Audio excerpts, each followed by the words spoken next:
Hello everybody, welcome to another episode of SeaPort Tycoon, a game that has been played and which is still under development. Today I wanted to do a little stress test of the game, in particular to figure out how many trucks are going to be driving around the port and to see whether we can upkeep the performance. If you would like to figure more out about the game, you will find a couple of descriptions below, and I will be very happy to get a like, maybe subscribe, and definitely put the game on the wish list. Thank you very much. So let's jump into it. For this test today, I have created a small port consisting of just some few roads on a very small map. The length of the tiles is, so the street is around 40 tiles long, and a couple of street tiles can be found also here. So that means that in theory, if I would put it under normal gameplay conditions, assuming that there is also traffic jam possible, I would, in one direction there would fit 40 trucks, and in the other directions there would fit another truck. So 80 trucks in total. I skipped it in one of my previous videos. I have been already explaining a little bit why I skipped the traffic jam effect, what I used to call. That means that trucks are in the position to drive into each other. So you can see this. And I skipped it just because I want to see for a later stage of the game, when the maps become bigger and the ports bigger, how many trucks can I handle on a normal conventional PC without losing the frame rate. So one trick that I do here is I do not allow a traffic jam. The trucks can go into each other, and then I send as many trucks as possible into the game and see whether the game breaks or not. Over the past few weeks for this particular test, I have been optimizing a lot of the code and a lot of the graphics, because also with small quantities of trucks, the frame rate has been already going down. The reason is pretty simple, because many parts of the code have been or are still in some sort of a very first version of the code, and now it's time to make it more optimized, more faster, and that's why to gain more efficiency in the game was the purpose. And over the past couple of weeks, also the frame debugger of Unity and also the profiler have been my best friends to figure out where the code or where the graphics does not work properly, just to be prepared whether I can load as many trucks as possible. Another big step during the development was to finally implement multithreading. That means that in the very first prototyping versions of the game, the trucks have been moved based on a single thread, and this was in the main thread of the game. And in multithreading, this is more or less outsourced into other cores of the computer, and that's why a lot of calculations can be done simultaneously. This multithreading is, of course, a pretty tricky thing. I decided to go for it, and finally it worked out. Unity is also providing a fancy tool that is called Unity Jobs. Yes, I'm going to use it for other parts of the game, but for calculating paths, I didn't like very much the idea to be limited to 1 frame per second on the main thread if the calculation needs to be a little bit longer on a separate thread.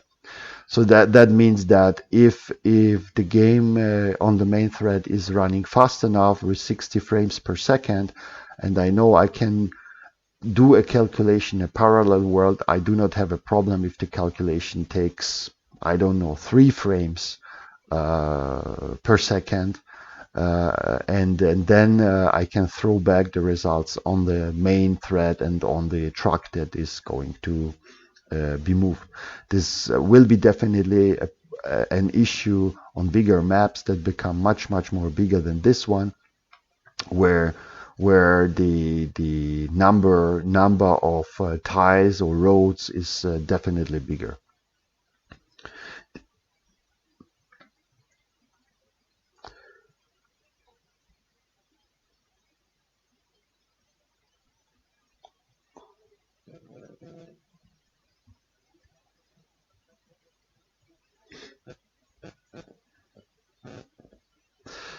So how is the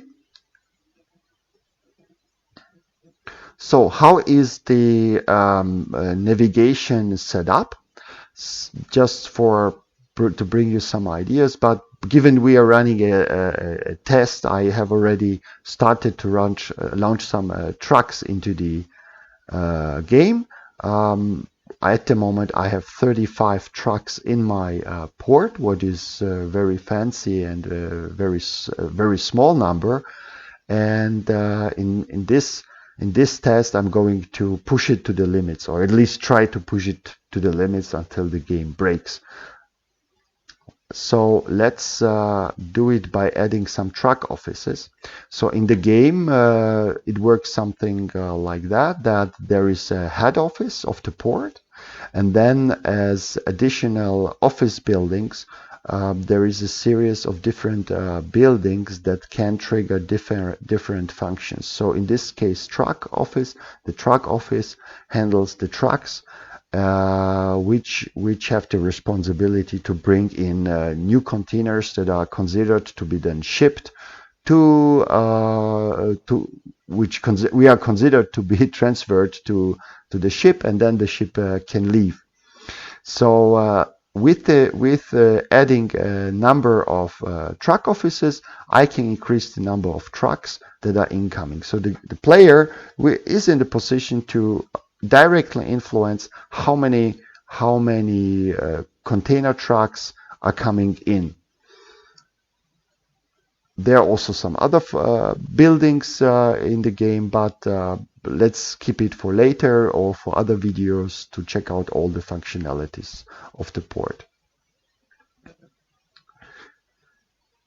At the moment, the number of trucks is steadily growing to 173, and we are still keeping a frame rate that is above 70 frames, what is pretty cool. So some few words, and here you can nicely see how they are overlapping. If I would have a traffic jam, the limit would be probably at 80 trucks, and then the port is already full of trucks and nothing moves anymore. So the traffic jam effect will come a little bit later, but for today we just want to have as many trucks as possible. So some few words about the statistics in case someone is not familiar with Unity. This tool helps me to identify very quickly some key performance indicators, and then based on that I'm starting to dig deeper into some other tools of Unity where I can trace back where eventually a problem might be. So the graphics, 70 frames per second. One frame is calculated within 12 to 13, 14 milliseconds. Then I see here a spread in how much the main CPU is being engaged, and also in some other tools I can check whether my graphic card has a lot to do. The number of batches and save by batching is indicating how the object, so the visible part of the game, is being drawn, in how many draw calls, so to say. And save by batching is more or less a very crucial thing to improve the performance of the game. So multiple objects are drawn in few batches, so to say. The trees and vertices are more or less the triangles that are being calculated on the object. Maybe I can show this here. Layered ismos. No, I don't have them. This is visible on another editor of Unity. The set calls and also the shadow casters are also further calculations referring to how much load I have on the main thread and on the CPU or the GPU, depends on where it is being outsourced. So 160 tracks, so let's push it more.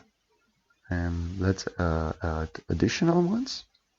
And the game works in such a way that there is a queue. So the offices are receiving more or less or triggering the trucks.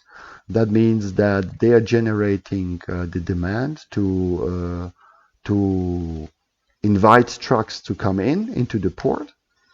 And this is passed on to a queue, and this queue is then handled by a multi-threading tool, which is calculating the paths for the trucks. That means that there is always a second number, 0, and this is more or less telling me behind the main number of trucks in the port, there is a second number. This is very quickly 0.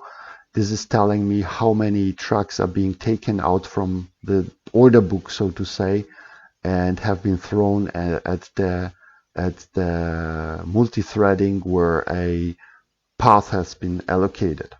Great thing. The number of trucks has been increased to 800.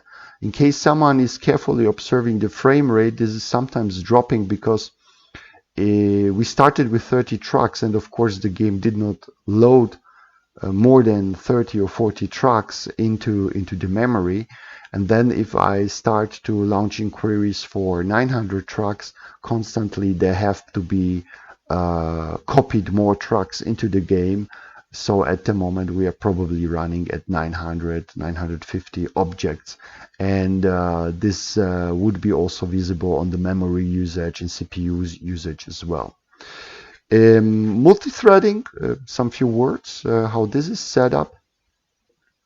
I used an excellent code proposal that has been posted by CodeMonkey, so maybe some of you know that if someone is looking for a decent A-star pathfinding code, so to say the technology how to calculate it, points and find a point, a route. CodeMonkey presented a very nice code. I can only recommend that. He did it based on the Unity job system.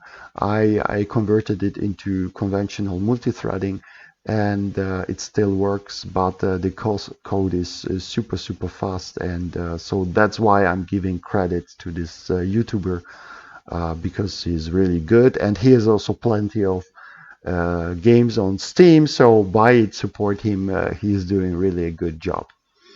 I'm using an A-star pathfinding because this is a point-based search for paths. Technically, there are several ways how to let objects run around the world, the game world. Here in this case, so you can create a so-called nav mesh or something else. Here there are dots, they're invisible, so this small street tile has several dots implemented which are not visible for the player, and they're connected between each other. And if I place another dot here, so let's do it like that. The connections are starting, and the connections are changing, and of course the whole route can look then differently. With the A-star pathfinding, then the calculation starts. So what I did, my laptop basically I'm coding the whole game on my laptop. The laptop is 5 years old, so keeping in mind that this is a 5 years old laptop, and I have 800 trucks in my port and still running at 60 FPS. This is pretty cool. And the laptop is 5 years old. Nevertheless, I have 6 physical cores, what means that there are 12 virtual cores that can be used for calculations at one at the same time. And given also that this frame has a particular time frame, this can be also split. So technically I could increase the number of threads, but the reference value is I could use, given I have 12 virtual cores, I could use 12 virtual threads. Of course, it could be more, but this is just as an orientation. And I'm reducing it because this is pretty much occupying the whole computer. So, and I want to leave some buffer available for other calculations and maybe some other functions of the game.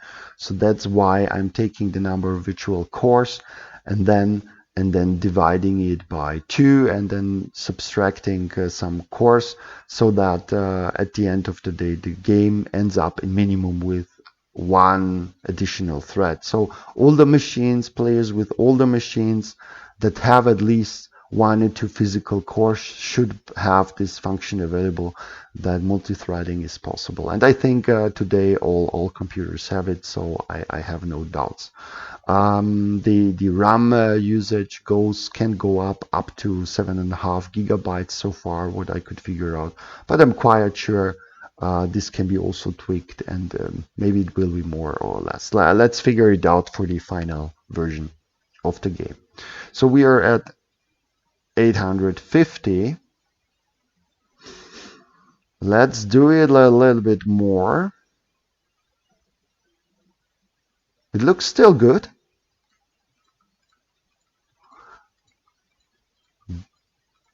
But you can already see that the frame rate is dropping. We started at 70, now we are somewhere between around 60. It's more jumping at the moment. The reason for that is that still a lot of my prototyping code is calling to action, and that's why it creates some hiccups. So the more trucks are in the game, then of course the more, oh, this looks beautiful, then more also other pieces of the calls are called in, and this is creating then some hiccups that in the frame rate. So that means that the more trucks will be in the game, I should also outsource to other threads, or maybe to Unity job system, also some other calculations, because the whole economy will need it at the end of the day. To keep the whole thing efficient, many of the route finding systems are using some real-time calculations. So a truck is moving and he's constantly following whether I'm still on track or should I change the path. Here, for efficiency reasons, I did not use this. I'm calculating at the start point and going directly to the end point without having a verification in between. And vice versa the same. So it goes from a crane, the truck turns back and goes back home.